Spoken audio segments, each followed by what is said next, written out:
Assalamualaikum warahmatullahi wabarakatuh. Selamat pagi. Tabi'un. Om Swastiastu, salam, nama budaya dan salam kebajikan. Yang terhormat kepada Ibu Kepala Sekolah SMP Negeri 1 W Panji, Ibu Putu Suryaningsih, SAGMM, yang kami hormati Dewan Guru beserta staf SMP Negeri 1 W Panji yang hadir pada acara hari ini. Puji syukur kehadiran Allah Subhanahu wa Ta'ala karena pada hari ini kita masih diberi kesehatan serta limpah berkah agar kita bisa berkumpul di tempat ini. Baiklah, saya sebagai moderator pada hari ini, saya akan membacakan susunan acara. Yang pertama sambutan, yang pertama menyanyikan lagu wajib, menyanyikan lagu Indonesia Raya dan Mars Lampung Selatan. Yang kedua sambutan, yang ketiga doa, yang keempat acara inti, dan yang kelima adalah penutup. Baiklah, sebelum kita mulai acara ini, kita buka acara ini dengan mengucapkan lafaz basmalah. Bismillahirrahmanirrahim. Selanjutnya menyanyikan lagu wajib nasional Indonesia Raya dan Mars Lampung Selatan. Hadirin dimohon berdiri.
Mars Lampung Selatan.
rohmu bakar tempat kami mengabdi dan berkarya. Beragam suku, adat dan budaya, kokohkan persatuan bangsa. Lampung Selatan, bumi suku rakyat makmur, sebagai pintu gerbang Jawa Sumatera.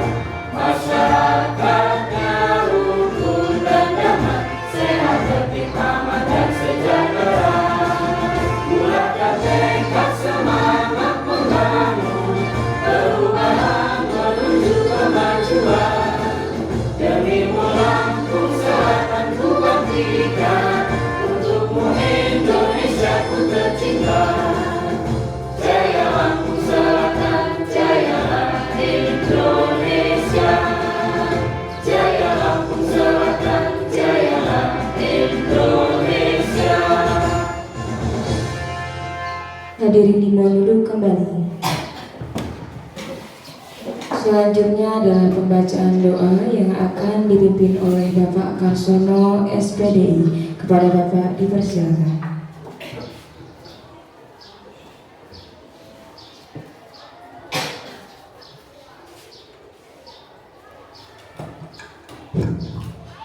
Assalamualaikum warahmatullahi wabarakatuh. Agar acara pada pagi ini mendapat berkah dari Allah SWT, mari kita berdoa. Bagi yang beragama Islam dipimpin dan yang lain daripada Islam, berdoa sesuai dengan keyakinan yang dianutnya. Bismillahirrahmanirrahim. Asyhadu an la ilaha illallah wa asyhadu anna Muhammadar Rasulullah. Allahumma shalli ala sayyidina Muhammad. Alhamdulillahi rabbil alamin. Allahumma hamdan syakirin, hamdan na'imin, hamdan yu'afi amman wa bakun hamidah. Ya Rabbana lakal hamdu kama yanbaghi li dzikal karim wa asli. Allahumma ya Allah ya Rahman ya Rahim, berkahilah hidup kami ya Allah, berkahilah hidup kami, bimbinglah kami pada jalan yang lurus, jalan yang Engkau ridhoi ya Allah. Ya Allah ya Rahman ya Rahim, kami adalah hamba yang lemah, hamba yang dhaif, hamba yang penuh dengan maksiat dan dosa. Oleh karena itu ya Allah, ampunilah dosa kami, ampuni kehilafan kami, ampunilah kesalahan kami. Ya Allah ya Rahman ya Rahim, Engkau Maha Pengasih lagi Maha Penyayang. Kasihanilah kami ya Allah, berikanlah kami rahmat-Mu kepada kami semuanya, sehingga kami akan selalu mencoba jalan yang lurus yang penuh dengan ridho-Mu dan kudrat-Mu. Ya Allah ya Rahman ya Rahim, bimbinglah kami pada jalan yang benar ya Allah, sehingga kami semua dapat berbuat baik, menjalankan ibadah yang baik, dan juga akan bertindak demi kemajuan di SMP kami ya Allah. Ya Allah ya Rahman ya Rahim, ampunilah dosa anak kami, bimbinglah anak-anak kami pada jalan yang benar, sehingga menjadi anak yang berguna bagi nusa bangsa dan negara. Ya Allah ya Rahman ya Rahim, ampunilah dosa orang tua kami, dosa para pejuang bangsa ini ya Allah, sehingga bangsa ini akan selalu dalam lindungan dan rahmat-Mu. Rabbana hab lana min azwajina wa dhurriyyatina qurrata a'yun waj'alna lil-muttaqina imama. Rabbana atina fid dunya hasanah wa fil akhirati hasanah wa qina azabannar. Walhamdulillah. Assalamualaikum warahmatullahi wabarakatuh.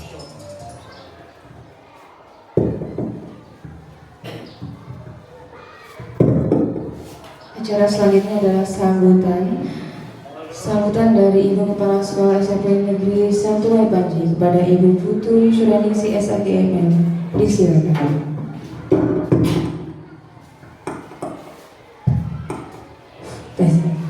Terima kasih pembawa acara. Sebelumnya Bapak Ibu, selamat pagi, salam sejahtera untuk kita semua. Assalamualaikum warahmatullahi wabarakatuh. Om Swastiastu, salam, namo buddhaya, salam kebajikan untuk kita semua, rahayu. Tabi pun. Iya, pada pagi hari ini puji syukur kita kehadiran Tuhan Yang Maha Esa karena bisa di sini melaksanakan kegiatan berbagi praktik baik yang akan dilaksanakan pada hari ini oleh calon CGP dari sekolah kita. CGP dari sekolah kita Ibu Triwayuni SPD. Beliau akan berbagi praktik baik tentang disiplin positif.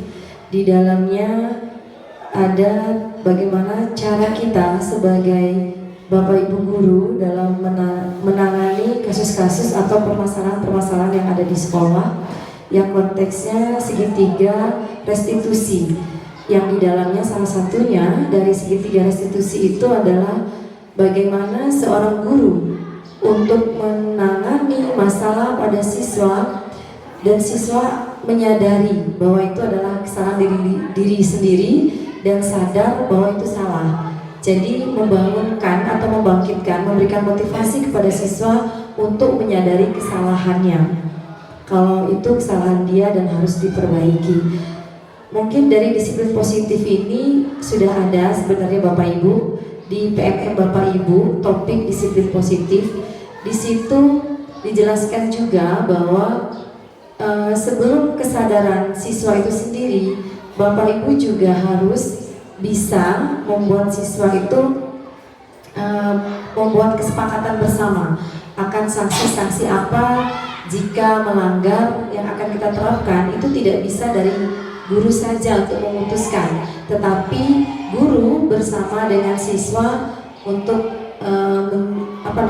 untuk menyusun kesepakatan bersama bahwa kalau kita melanggar, ayo sanksi apa yang akan diberikan, dan itu diusahakan siswa itu sadar bahwa itu kesalahan dia tanpa ada paksaan atau membuat dia merasa terpojokkan. Mungkin itu ya Bu Tria nanti yang akan dibagikan. Mudah-mudahan apapun yang dibagikan pada hari ini untuk kita semua itu bermanfaat, dan saya sebagai kepala sekolah di sini berharap itu dapat kita praktekkan dalam kegiatan sehari-hari kita pada saat KBM ataupun di luar KBM, agar anak-anak kita semua menyadari dan tentunya kita sebagai guru itu bisa memberikan teladan kepada anak-anak kita semua.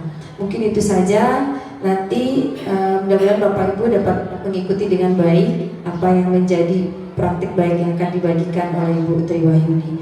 Itu saja yang dapat saya sampaikan pada pagi hari ini. Semoga tetap semangat dan sukses selalu untuk kita semua, diberikan kesehatan oleh Yang Kuasa. Dan saya akhiri, selamat pagi.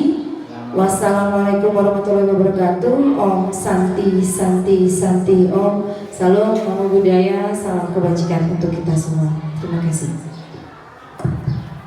Terima kasih atas sambutannya. Acara selanjutnya Bapak Ibu adalah acara inti, yaitu tentang materi penyebaran pemahaman dan penerapan budaya positif oleh Ibu Tri Wahyuni SPD. Kepada Ibu dipersilakan.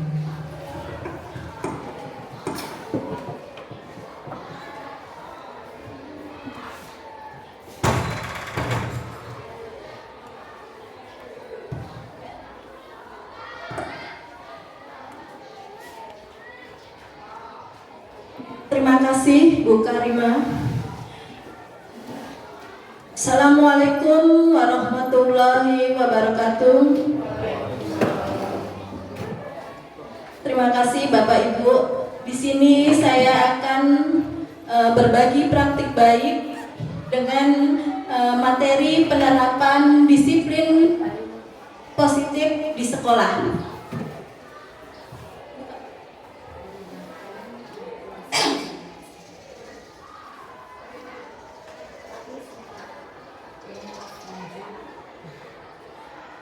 Ya, materi ini saya dapatkan di pelatihan guru penggerak di modul 1.4, yaitu tentang penerapan disiplin positif di sekolah. Saya mendapatkan pembelajaran dengan paradigma baru, ya, pembelajaran atau kurikulum merdeka. Ini merupakan pembelajaran yang berorientasi pada penguatan kompetensi dan pengembangan karakter yang sesuai dengan profil pelajar Pancasila. Tentunya Bapak Ibu sudah paham betul nilai-nilai yang ada pada profil pelajar Pancasila. Masih ingat Bapak Ibu apa saja profil pelajar Pancasila? Bu Bella masih ingat?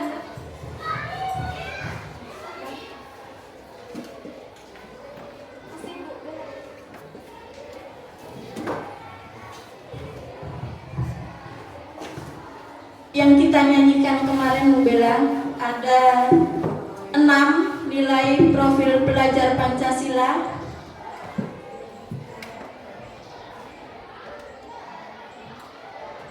Profil Pancasila yang pertama itu ada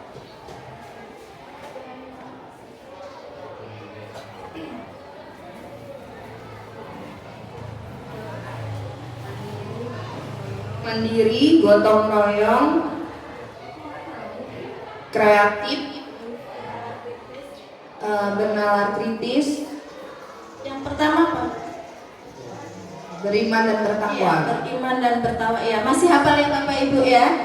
Kita lanjutkan. Nah, pelajar Pancasila ini merupakan pelajaran sepanjang hayat yang kompeten, berkarakter dan berperilaku sesuai nilai-nilai Pancasila. Menurut Ki Hajar Dewantara, ya, pembelajaran itu berpusat kepada siswa. Nah, sekarang ini bukan lagi gurunya yang aktif ya Bapak Ibu, tetapi siswanya harus yang aktif. Pembelajaran itu tidak lagi berpusat pada guru, tetapi kepada siswa. Nah, ini dilihat coba Bapak Ibu guru semua, di sini terlihat gambar ya miskonsepsi tentang teori kontrol. Nah, menurut Bapak Ibu, mereka beranggapan, guru itu beranggapan bahwa guru itu harus mengontrol murid. Guru itu harus berhak memaksa murid. Kemudian ilusi bahwa kritik dan membuat rasa bersalah mampu menguatkan karakter. Ya, ilusi bahwa semua penguatan positif efektif dan bermanfaat. Nah, menurut Bapak Ibu, apakah kita berhak memaksa siswa? Berhak gak kita memaksa siswa Bapak Ibu? Ya, untuk hal apapun boleh nggak? Misalkan di dalam pembelajaran kelas, boleh kita nggak memaksakan siswa sesuai dengan keinginan kita? Iya, tidak. Ya, sekarang ini pembelajaran itu berpusat pada siswa. Kita harus tahu dulu kemampuan siswa, kebutuhan siswa. Kita harus dari awal itu ada asesmen awal dulu ya Bapak Ibu, agar tahu kebutuhan siswa dan kemampuan siswa, sehingga kita tidak berhak lagi memaksakan siswa.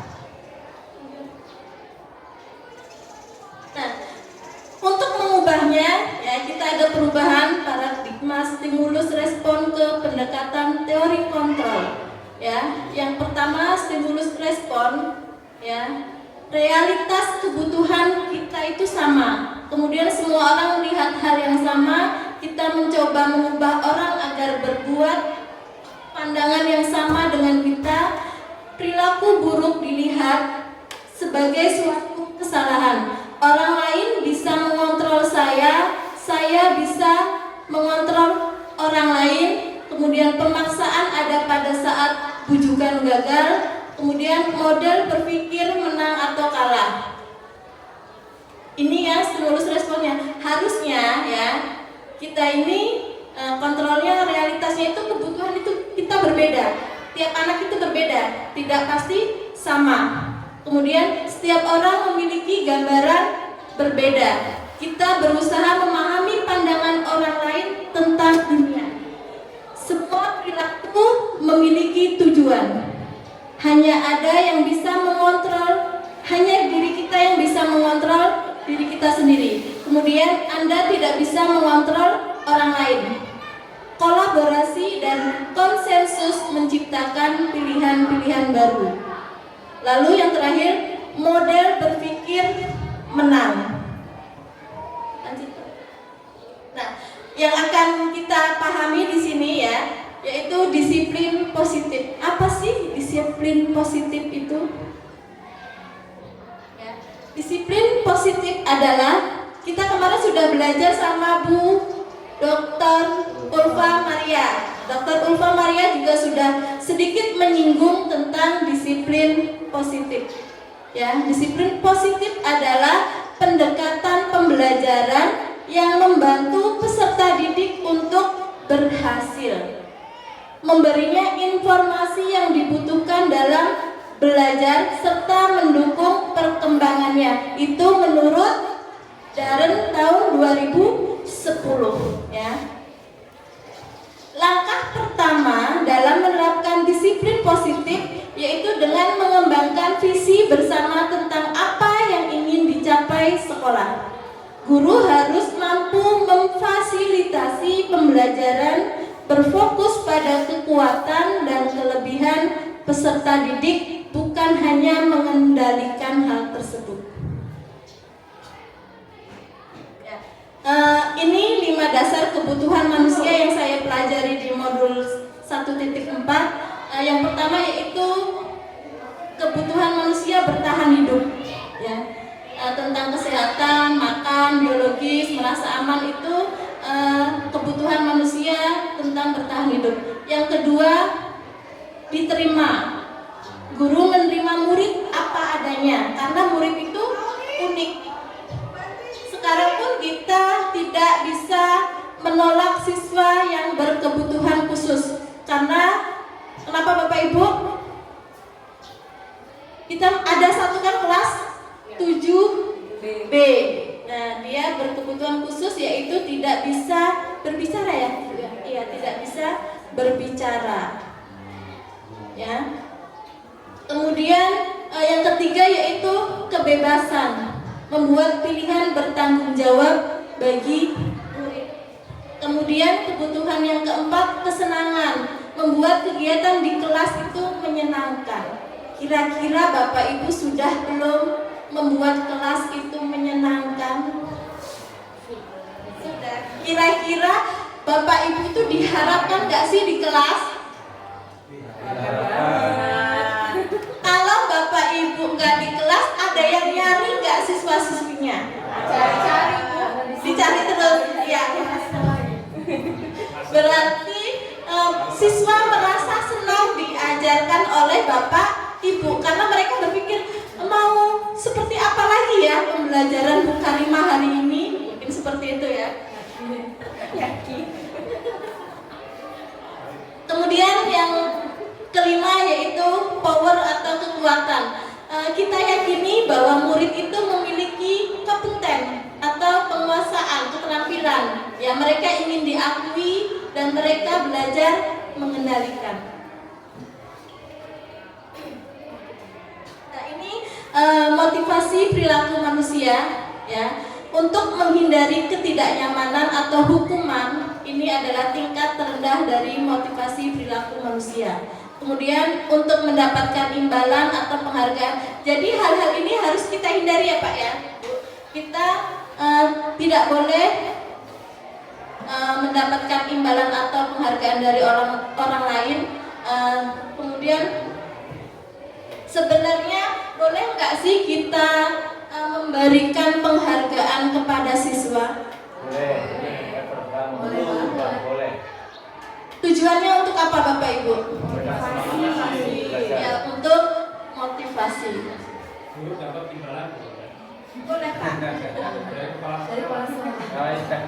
Nah, ini coba Bapak Ibu baca 5 posisi kontrol guru yang seharusnya tidak kita, yang nanti dari 5 posisi kontrol guru itu yang manakah yang harusnya ada pada diri Bapak Ibu ya. Yang pertama sebagai penghukum.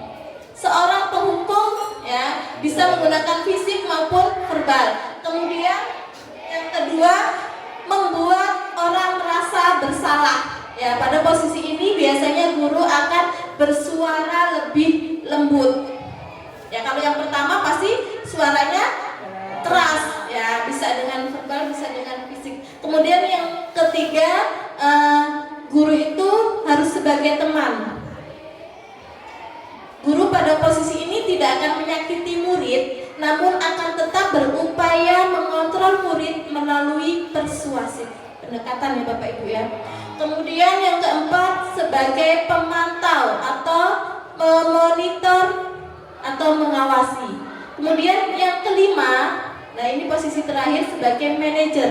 ya. Posisi ini di mana guru berbuat sesuatu bersama dengan murid, mempersilahkan murid mempertanggungjawabkan perilakunya, kemudian mendukung murid agar dapat menemukan solusi atau permasalahannya sendiri. Nah, dari 5 posisi kontrol guru ini, menurut Bapak Ibu manakah yang harus diposisikan sebagai Bapak Ibu, mana yang tidak boleh? Yang persuasif, 3, 4, 5. pendekatan melalui Apa Pak Ibu? 3, 4, 5. 5 yang harus kita lakukan, 1, 2 yang harus dihindari. 1, 2 yang harus dihindari. Kenapa 1, 2 harus dihindari? Karena itu tidak mencerminkan guru yang berpancasila. Ya, apakah itu dipraktekkan sama Bapak Ibu? tidak menimbulkan kesadaran. 1, 2 itu tidak menimbulkan anak menjadi sadar dengan dirinya sendiri. Artinya kesadarannya tidak akan tumbuh jika kita melakukan hal yang pertama dengan yang kedua. Iya, terima kasih Bu Kepala Sekolah. Ya, kita harusnya tidak boleh di posisi 1 dan 2. Tetapi coba refleksikan oleh Bapak Ibu, apakah itu sesuai dengan faktanya? Tidak. Gimana Pak Katman, coba sudah sesuaikah nomor 1 dan 2 itu memang benar-benar tidak diterapkan di kelas? Terkadang kita itu masuk ke nomor 1 dan 2. Terkadang juga, tapi yang lebih banyak 3 dan 3, 4, 5. Tapi kita lihat situasi dan kondisi seperti itu. Ya, jadi 1 dan 2 itu ya kita kadang-kadang masuk ke arah sana gitu.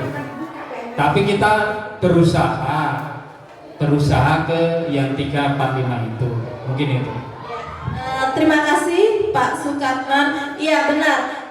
Kita juga tidak bisa memungkiri ya Bapak Ibu ya, bahwa kita guru juga manusia biasa yang mungkin belum bisa mengontrol emosi. Tetapi posisi 1, 2 lambat laun harus kita hilangkan. Ya, kita tidak bisa lagi sebagai penghukum, tidak lagi sebagai membuat anak itu merasa bersalah. Kita harus timbulkan pada kesadaran anak agar dia menyadari, oh iya perbuatan ini saya salah, saya harus memperbaikinya ke depannya. Nah, jadi bukan kita lagi yang sebagai penghukum, bukan kita lagi yang harus membuat anak itu merasa bersalah. Boleh nanya ya Bu? Belum.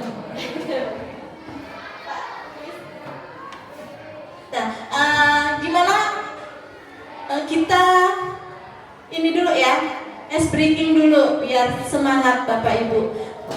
Ice breaking dulu Pak Miss. Saya pindah ke belakang ya.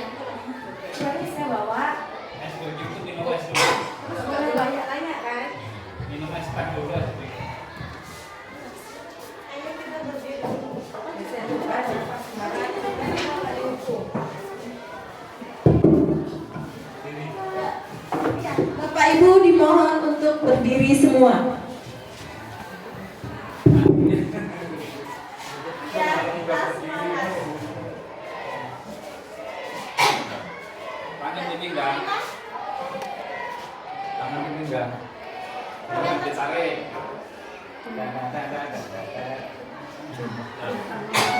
Terima di depan ini Pak Ibu. Oh, tadi berdiri. 5, 4.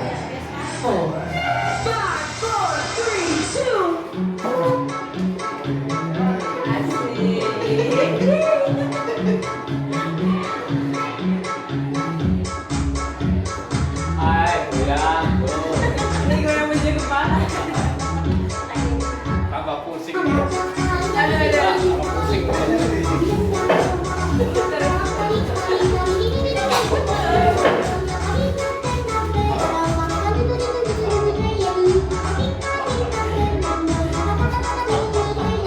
Wow, stop saya.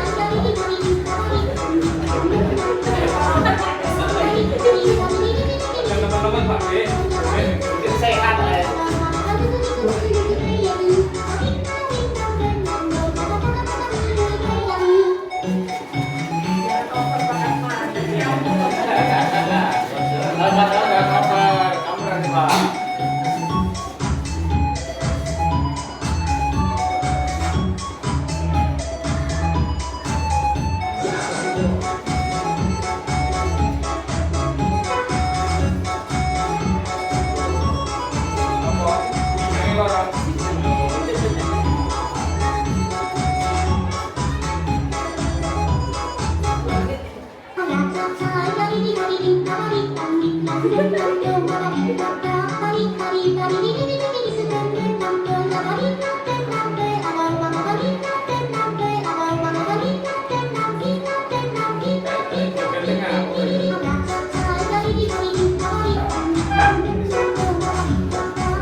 Ya, terima kasih Bapak Ibu sudah semangat. Ya, kita kembali. Nah, di situ ada keyakinan kelas. Ya, mengapa keyakinan kelas bukan peraturan kelas? Ada yang bisa menjelaskan atau ada yang bisa berbagi pendapatnya? Mengapa keyakinan kelas bukan peraturan kelas? Pak Karsono bisa? Keyakinan kelas itu akan muncul pada diri anak pada saat anak mempunyai kegiatan yang sifatnya akan menjadikan dirinya itu mempunyai kestabilan jiwa yang sebenarnya membuat mereka semangat belajar, sehingga anak tersebut akan lebih mudah menerima pelajaran-pelajaran. Sedangkan peraturan kelas, biasanya peraturan itu akan muncul dari pihak sekolah dan yang akan ditempel di setiap kelas masing-masing agar anak dapat mematuhi dalam peraturan kelas tersebut. Mungkin itu yang dapat saya sampaikan. Ada jawaban lain, kami persilahkan. Ya, luar biasa sekali Bapak. Ya, betul sekali ya. Mengapa keyakinan kelas? Kalau keyakinan kelas itu dibuat antara siswa ya bersama-sama berdasarkan kesepakatannya. Tapi kalau peraturan kelas itu dibuat oleh pihak sekolah atau guru. Nah, Bapak Ibu di sini pasti ada yang menjabat sebagai wali kelas. Ya, sudahkah Bapak Ibu membuat keyakinan kelas di kelasnya masing-masing? Ya, harusnya tugas dari wali kelas salah satunya ini, membuat keyakinan kelas. Jadi bersama-sama dengan siswa, wali kelas membuat kesepakatan kelas. Harus seperti apa atau maunya anak itu seperti apa.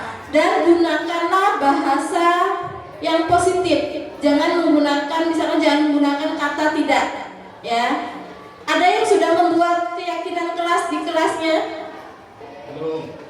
Nah, setelah pelatihan ini, setelah berbagi praktik baik ini, silahkan Bapak Ibu boleh ya, nggak hanya wali kelas, setiap guru mata pelajaran pun boleh membuat keyakinan kelas bersama kelasnya. Ya, membuat keyakinan kelas tidak diperkenankan dengan kalimat negatif. Contohnya seperti apa Bapak Ibu? Misalkan kita pengen anak-anak itu tidak membuang sampah sembarangan, ya. Membuatnya kalimatnya jangan pakai kata jangan, tidak. Jadi harusnya seperti apa? Ya, bisa buanglah sampah pada tempatnya atau jagalah kebersihan, ya. Silahkan nanti Bapak Ibu membuat keyakinan di kelasnya masing-masing. Di sini, nah ini contoh ya, menentukan keyakinan kelas. Misalkan kita membuatnya itu anak-anak kita berikan keterbukaan, maksudnya anak itu maunya seperti apa, kesepakatannya apa. misalkan tidak boleh terlambat, ya. Berarti kesepakatan kelasnya masuk kelas tepat waktu, karena kata tidak itu tidak diperkenankan. Kemudian dilarang mencontek, berarti kesepakatan kelasnya harus jujur atau kejujuran. Kemudian dilarang buang sampah sembarangan, tadi sudah dijelaskan ya, yaitu jagalah kebersihan. Kemudian no bullying misalkan, berarti bicara ya sopan dan baik. Nah, nilai kebajikan apa yang bisa kita ambil? Yaitu disiplin, jujur, kepedulian terhadap lingkungan, kemudian saling menghargai.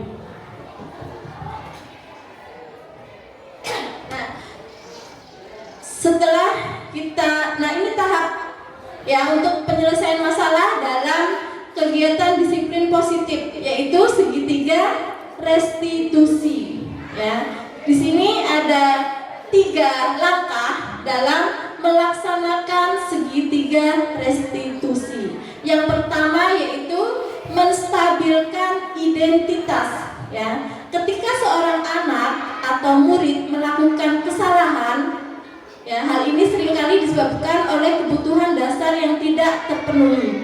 Bagian dasar segitiga restitusi bertujuan untuk mengubah orang yang gagal karena telah berbuat kesalahan menjadi orang yang sukses. Nah, Bapak Ibu, nih contoh ya, kalau Bapak Ibu menemukan siswa-siswi Bapak Ibu misalkan tidur di kelas, apa yang Bapak Ibu lakukan? Coba Bu. Nah, ini ada kasus, misalkan contoh kasusnya ya, menemukan siswa yang tidur di kelas saat pembelajaran. Saya bangunkan Bu, kemudian saya suruh cuci muka keluar, baru nanti bisa mengikuti pelajaran kembali. Ya, kita lihat ya, apakah langkah Bu Emi sudah sesuai dengan segitiga restitusi, ya. Di situ menstabilkan identitas, ya.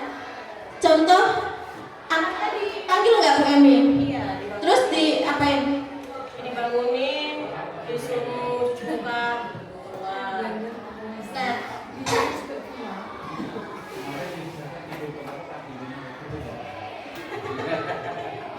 Nah, misalkan tadi ya kita menemukan anak yang tidur di kelas, yang pertama itu kita tidak boleh memarahi anak di dalam kelas itu, ya, nggak boleh. Kita harus memanggilnya secara pribadi. Mungkin yang pertama yang Bu Emi itu lakukan itu sudah benar di dalam kelas itu, ya, membangunkan, memintanya untuk cuci muka. Tetapi tidak berhenti di situ saja, Pak. Kita harus panggil anak itu secara pribadi. Bisa kita ajak ke kantor, kita ngobrol, kemudian kita beri penguatan. Yang pertama, menstabilkan identitas. Kita kasih pertanyaan, berbuat salah itu tidak apa-apa. Ibu juga pernah melakukan kesalahan, ya. Tidak ada manusia yang sempurna. Kita cari solusi dari permasalahan ini. Coba Pak lanjut. Nah, setelah itu langkah yang kedua, validasi tindakan yang salah. Setelah tadi kita bilang bahwa itu tidak apa-apa, nah di sini bagian kita validasi tindakan yang salah itu, bahwa tidur di kelas itu adalah tindakan yang salah, ya. Kamu memang pasti punya alasan mengapa melakukan hal tersebut, ya. Kenapa kamu melakukan itu? Kita juga harus mencari alasan atau latar belakang dari profil si anak itu, kenapa dia tidur di kelas, ya. Kita harus menerima dulu apa alasan anak itu tidur. Mungkin dia tidurnya karena, apalagi di kita ini ya Pak ya, kondisi masyarakatnya yang ada mungkin yang menengah ke bawah, mungkin dia mencari pekerjaan sehingga dia malamnya dia begadang. Jadi pas di sekolah ada juga mungkin anak yang di keluarganya itu kurang perhatian. Banyak ya Bapak Ibu, jadi mungkin dia mencari perhatiannya di kelas. Ya dengan tidur kan nanti pasti dia dipanggil, kemudian diperhatikan oleh Bapak Ibu gurunya. Nah, yang terakhir yaitu menanyakan keyakinan. Ya, contoh kalimatnya, kamu misalkan apa keyakinan kelas yang kita percayai. Jadi sebelumnya kita membuat keyakinan kelas dulu. Ya, tidak boleh yang tadi ya. Iya. Kemudian keyakinan apa yang belum kamu tunjukkan? Apakah tindakanmu mencerminkan keyakinan kelas tersebut? Nah, kita tanyain. Nah, dari segitiga restitusi ini ya, diharapkan siswa itu merasa tidak dihukum, merasa tidak dibuat merasa malu, ya, tidak dibuat merasa bersalah, tetapi timbul dari keyakinan dia sendiri bahwa tindakan dia itu salah. Misal, iya Bu, mungkin, tapi susah nggak kalau begitu Bapak Ibu?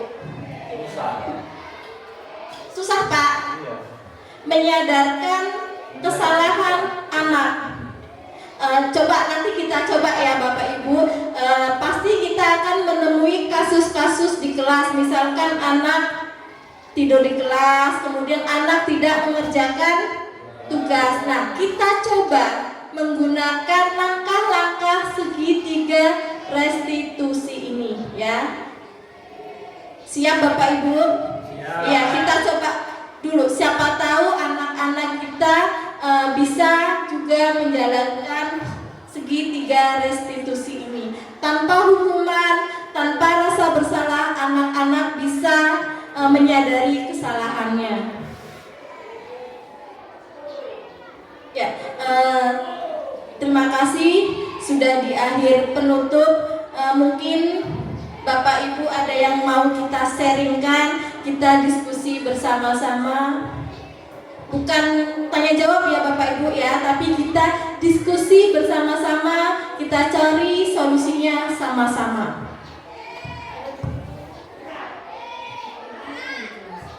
Ada nggak Bapak Ibu? Atau dengan berjalannya waktu kita coba menerapkan budaya positif di sekolah kita dengan langkah-langkah segitiga restitusi. Diskusi. Yang ingin didiskusikan itu ketika menyebarkan pemahaman dan penerapan budaya positif. Tadi itu kan sudah disebutkan segitiga restitusi ya, ada identifikasi dan segala macam. Apakah di dalam segitiga restitusi itu ada diantaranya bahwa budaya positif itu tetap harus ada contoh atau keteladanan dari seorang pemimpin atau dari gurunya yang memberikan atau melaksanakan restitusi segitiga? Ya, terima kasih Bu Kepala Sekolah, Bu Putu. Dari materi yang saya dapatkan di calon guru penggerak, tetap ya bahwa Bapak Ibu guru ini sesuai dengan semboyan kita ya. Kita ini digugu dan ditiru, harusnya memang dari diri sendiri dulu ya. Dari modul 1 juga kita belajar itu temanya dari diri sendiri. Jadi dibiasakan semua contoh baik, semua praktik baik, semua kebiasaan baik itu dimulai dari diri sendiri sehingga yang lain nanti bisa mencontoh. Maka dari itu diharapkan Bapak Ibu juga belajar dari diri sendiri. Siap Bapak Ibu? Ya, menjadi pedoman untuk anak-anak kita, menjadi panutan untuk anak-anak kita. Ada lagi yang lain? Nah, yang terakhir kita akan melakukan refleksi kegiatan hari ini. Kira-kira siapa yang akan melakukan refleksi kegiatan hari ini?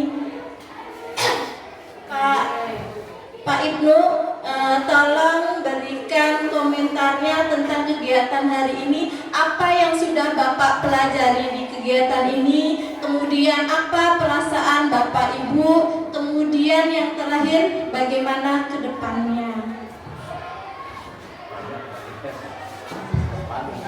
Baik Ibu Tri, terima kasih waktunya.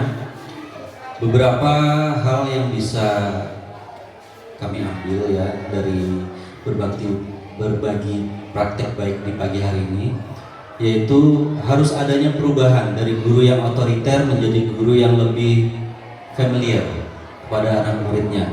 Yang tadinya kita sebagai guru itu harus otoriter dengan menerapkan peraturan, sekarang kita harus memberikan keyakinan bahwa apa yang menjadi kesepakatan di kelas itu bukan hanya dari pihak guru, pihak sekolah, tetapi juga dari murid juga. Jadi kesepakatan dari pihak siswa kemudian diamini oleh guru dan itu menjadi tertuang dalam kesepakatan kelas dan itu harus diikuti dan harus dipahami oleh semua yang ada di kelas itu, baik oleh wali kelas ataupun guru mapel.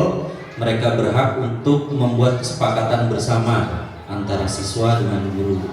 Itu yang pertama. Kemudian yang kedua, perubahan pola pikir dari guru yang tadinya dia selalu menerapkan sisi keras gurunya. Sebagai contoh tadi, jika ada murid yang tidur, biasanya kan langsung kita panggil, kita hukum. Tapi sekarang kita harus bisa memahami segitiga restitusi itu bagaimana. Jadi ada sebab, musabab, kemudian solusi yang harus dipecahkan bersama sehingga anak itu nanti tidak mengulangi kesalahannya lagi. Mungkin hanya dua itu Ibu yang bisa saya sampaikan. Mungkin teman-teman yang lain ada yang bisa menambahkan. Saya Idri, assalamualaikum warahmatullahi wabarakatuh. Luar biasa sekali Pak Ibnu, terima kasih. Dulu. Itu tadi yang kita pelajari hari ini. Nah, pertanyaan yang kedua, bagaimana perasaan Bapak Ibu setelah melakukan kegiatan ini? Bu Siska, dimohon untuk memberikan komentarnya. Bagaimana perasaan Bapak Ibu setelah melakukan kegiatan ini? Sebelumnya saya ucapkan terima kasih untuk pembelajaran pada pagi hari ini tentang menyebarkan pemahaman dan penerapan budaya positif. Sangat senang sekali, terutama bagi para Bapak Ibu guru di SMP 1 Panji ini untuk dapat lebih semangat dalam mendidik anak-anak serta dapat menerapkan apa yang kita terima dari Ibu Tri Wahyuni pada pagi hari ini. Semoga kita dengan kesabaran yang ekstra kepada anak-anak, terutama generasi yang sekarang ini, tidak harus selalu dengan kekerasan. Demikian Bu Tri. Luar biasa, tepuk tangannya. Ya, terima kasih Bapak Ibu sudah meluangkan waktunya. Semoga kedepannya kita bisa menerapkan budaya positif di sekolah ini dengan langkah-langkah segitiga restitusi. Terima kasih. Saya akhiri, bila ada kata-kata yang salah saya mohon maaf. Wabillahi taufiq wal hidayah. Wassalamualaikum warahmatullahi wabarakatuh.